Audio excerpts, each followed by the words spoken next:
podcast with me, your host, Zoe Fox.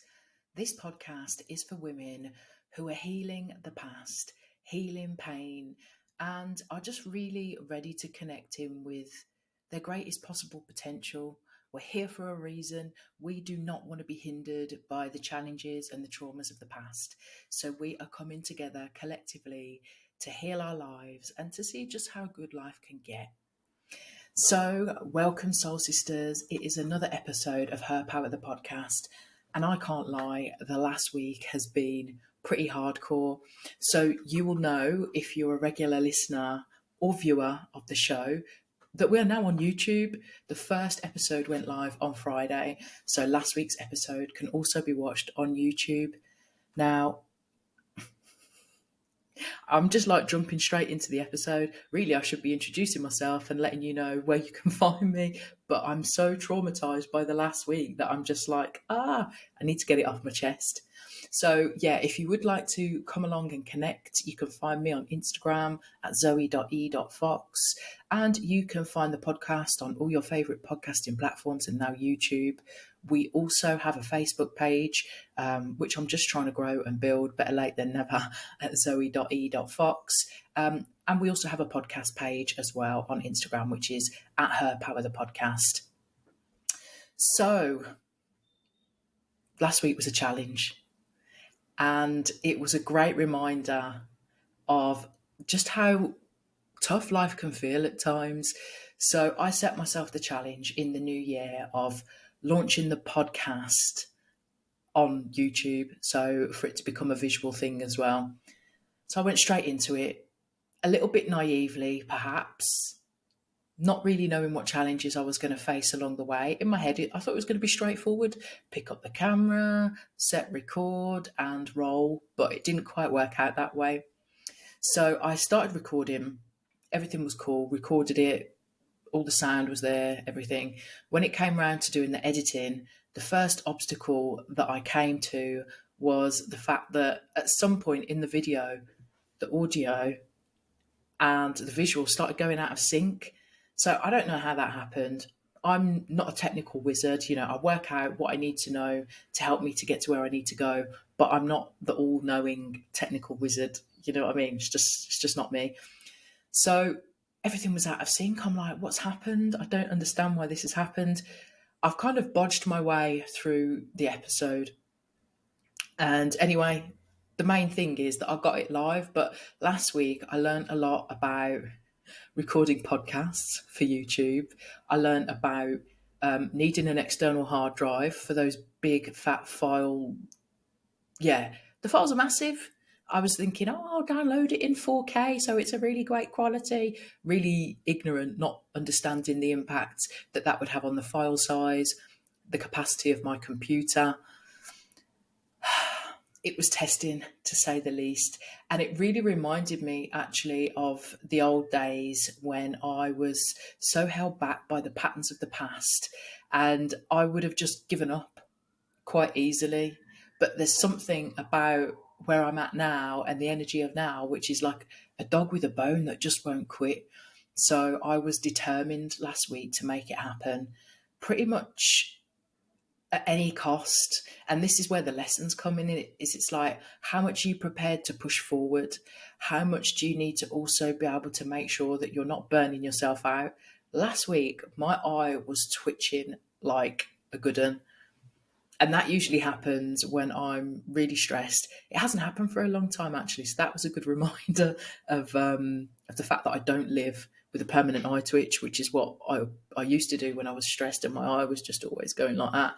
So there were so many signs last week telling me to slow down. But that part of me, that grit, that determination was like, yeah, but I need to get this done.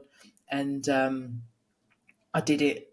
So this week I've decided that I'll make some concessions. Last week I was striving for the perfect quality. And the truth is, sometimes you've got to just get it done and then figure out how you can make it better from there. So I've got myself a tiny, weeny little camera, which is just up there that I'm looking into now.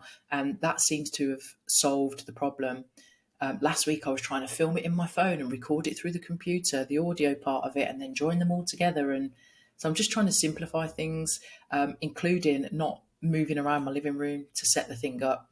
I just want to get this done. I don't need it to be perfect. I just need it to be done for now.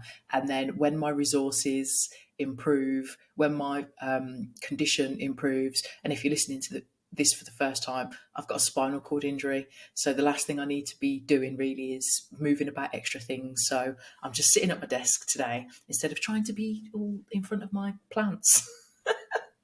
I'm just at my desk. My kitchen table's behind me. Flung on two candles for a little bit of ambience. And yeah, my poinsettia is still there from Christmas, even though we're moving swiftly through January.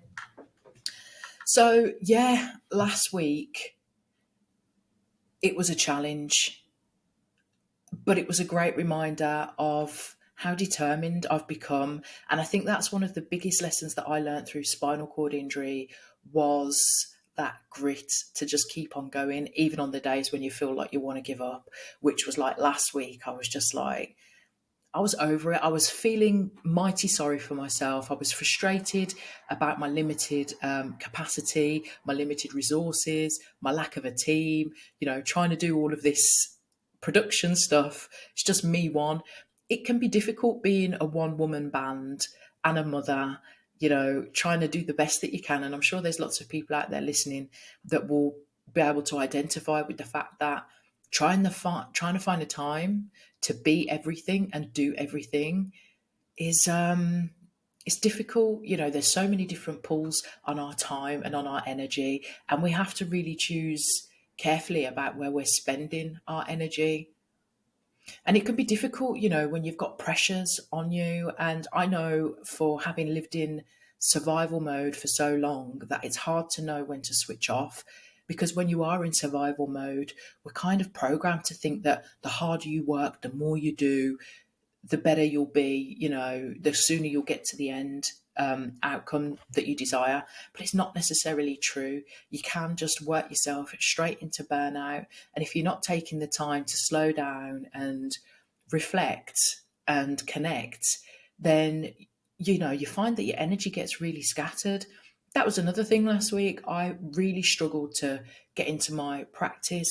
Like every day I meditate, every weekday anyway, when my little ones at nursery, I will meditate. That's my routine. That helps me to feel grounded. Meditation really helps me to deal with pain as well, because I live with permanent pain because of my injury. Doing my meditation in the morning just really helps me to get into that connected place.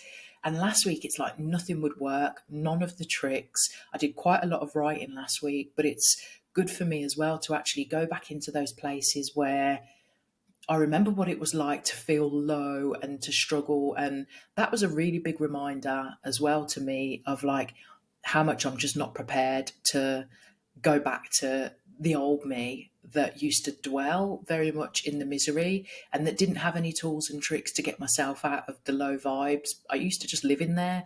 And having that week last week where I did feel low and I did feel fed up and like where I couldn't shake off the funk was just, yeah, I don't know. I kind of felt like it was a reminder that actually where I'm at now is pretty much a trauma response.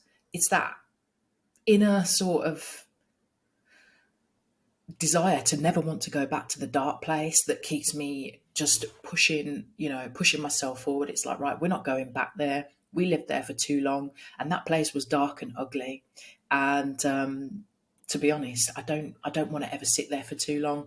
But the good thing about now is that when you get into those spaces of being in the funk and just feeling out of sorts, is recognizing it and acknowledging it and doing the little things that you can to turn it around.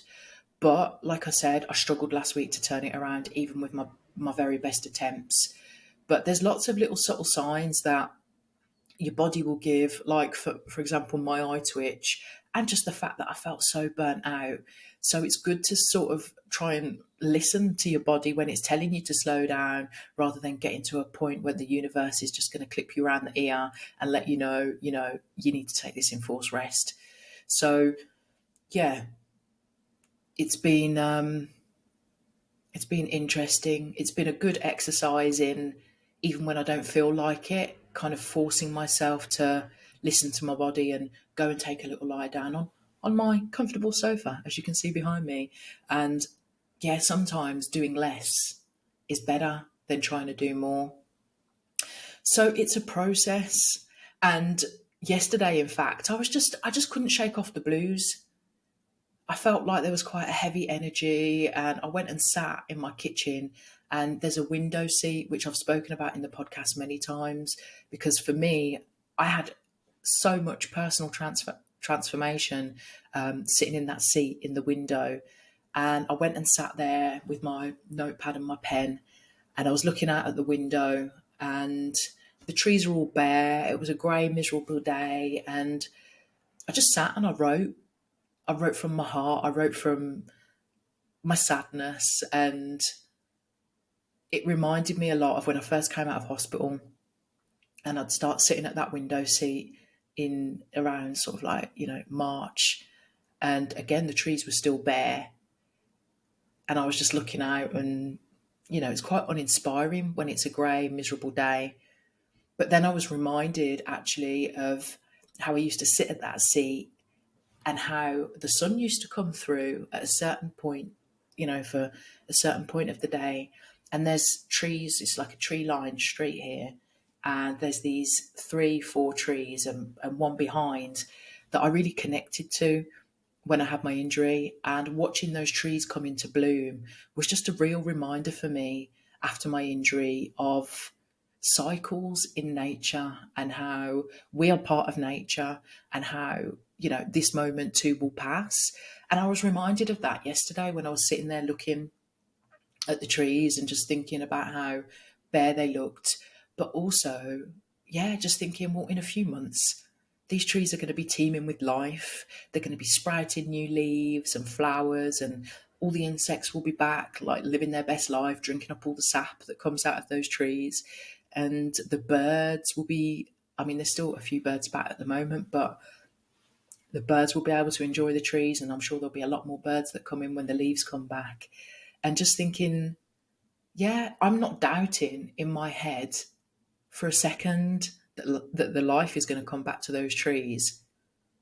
I know for a fact that Mother Nature is going to, in spring, is going to start bringing the new life back into those trees.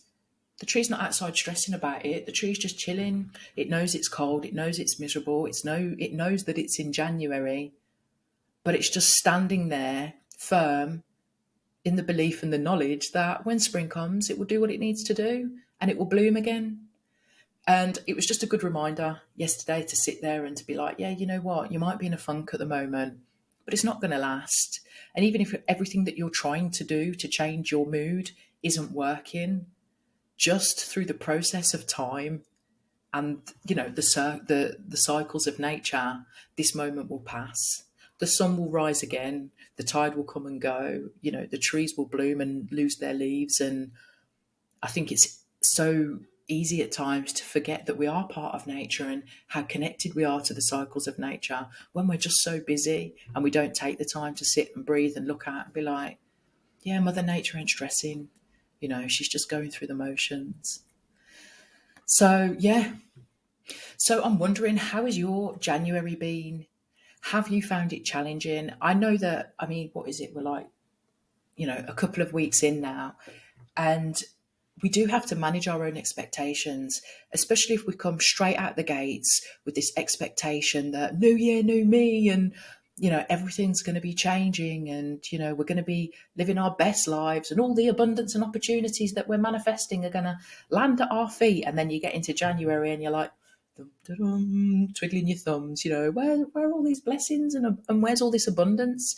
And yeah, there's that adjustment period to be like, okay, so we had all the New Year's Eve hype. Now we're in the new year, and it just feels like a cold, grey, miserable day if you're here in the UK.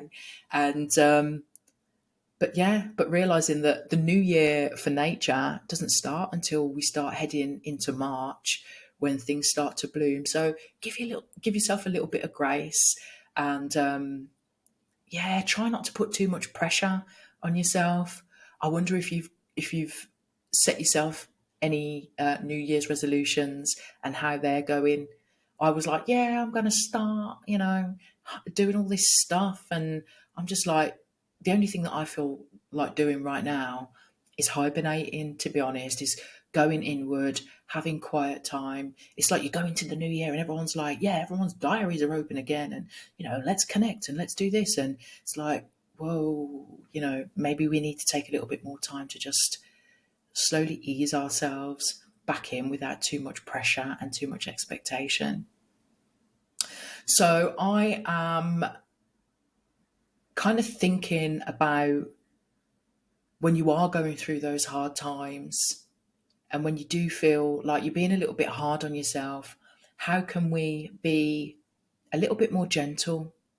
And when we think about being gentle to ourselves, what does that look like? I know for me, as someone who has lived in survival mode for a very long time, it's really hard to take your foot off the gas and to sort of surrender a little bit. And I do feel like in many ways that's what my injury helped me to do, was to just, it enforced me with the rest that I need, which is why I can't but help see my spinal cord injury as a blessing, because there's no way that I was going to slow down anytime soon. I was like full throttle, got to grow the business, got to be successful, got to be the best mom that I can be, got to be the best that I can be. It was just like, a lot of pressure. And I always go back to social media and what we see on social media. It's always the highlight clips. And that's why I always like to try and be honest. Like when I posted up on my Instagram stories the other day about the fact that it has been hard. You see a lot of people posting up the end result, posting up their content. I'm not seeing people saying about the struggles that they have to download these files, or, people that are struggling to access equipment because of their financial situation, or people who are just, struggling in general. I think if we are more transparent about our vulnerabilities and letting people know, actually, I found this hard.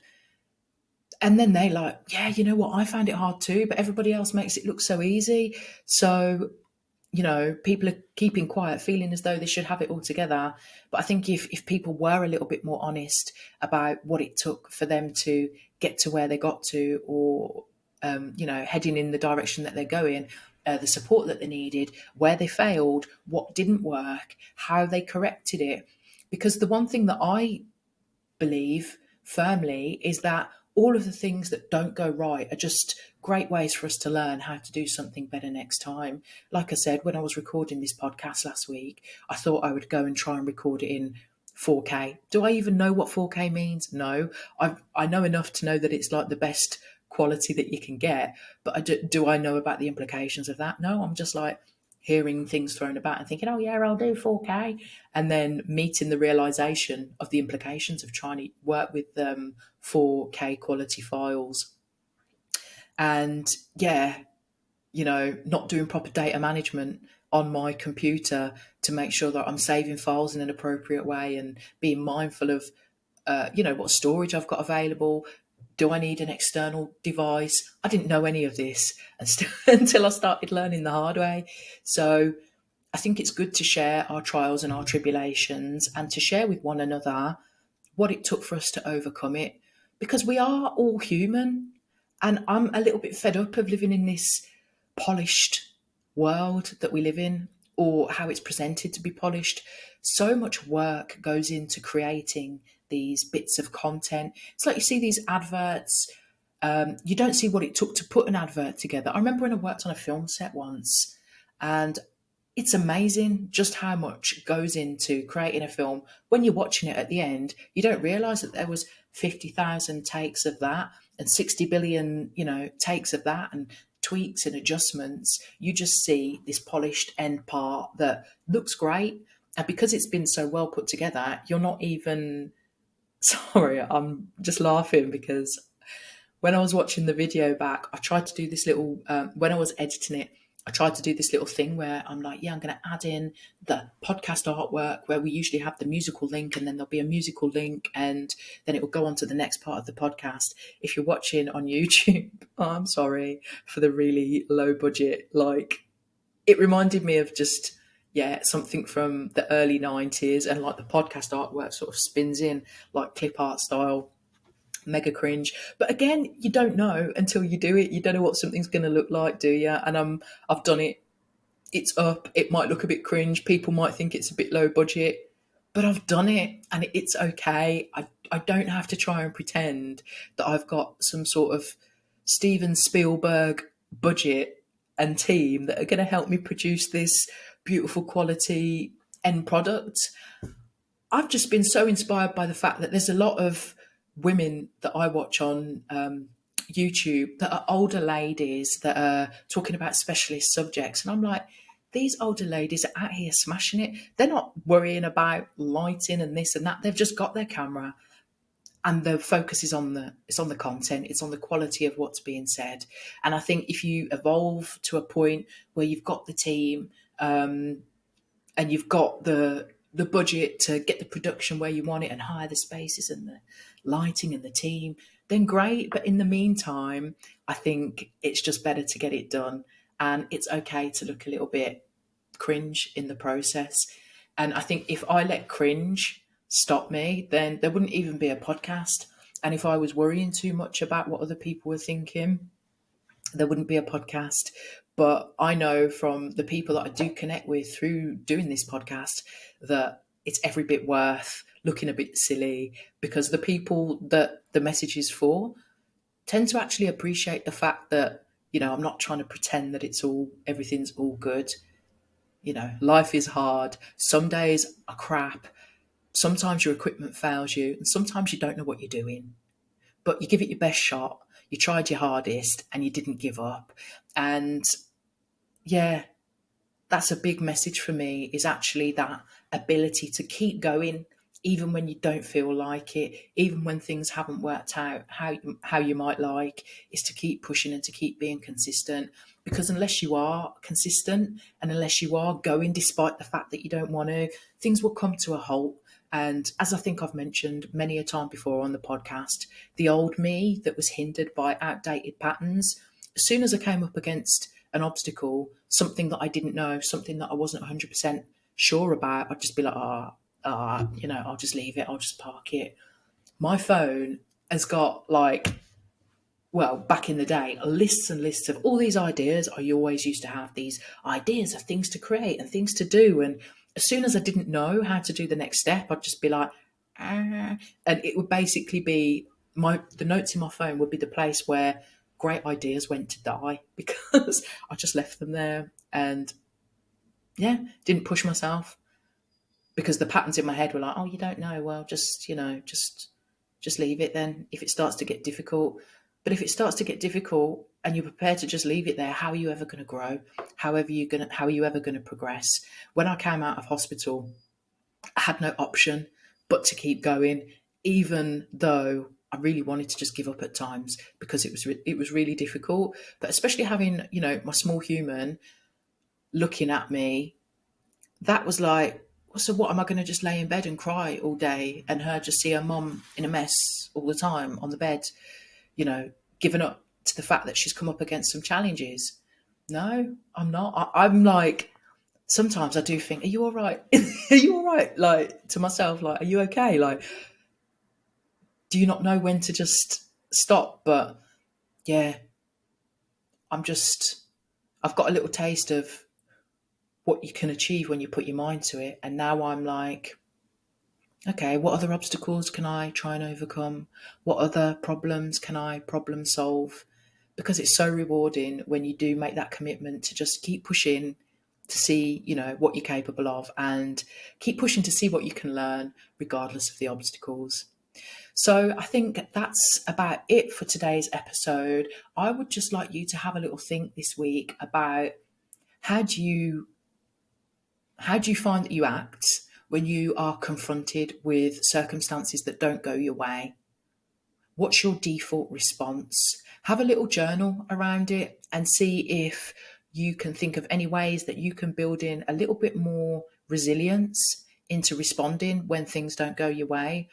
But also think about How do you then find balance so that you're honoring your need to keep that balance and equilibrium, but still make enough progress to keep moving towards connecting in with your greatest potential? So please do come and find me on Instagram over at zoe.e.fox. There'll be another episode next week. I'm still getting into the swing of it, so please do bear with me. And yeah, if you found any benefit in this episode, or if you know anyone out there that needs a reminder, just keep going, keep pushing, don't give up. Please share the episode with them. If you are sharing on Instagram or social media, please do tag us. If you're sharing in your Instagram stories, you can tag zoe.e.fox or at her power the podcast. And yeah, slide into my DMs and let me know if any parts resonate with you or if you identify yourself in any part of this episode. And yeah, shout out to all the listeners that I truly appreciate and love. And to those of you who are watching, sorry, I just need to get used to changing the language around now, don't I? So big love, peace out. Thank you for your ear as always. Have a great week, and I will catch you soon.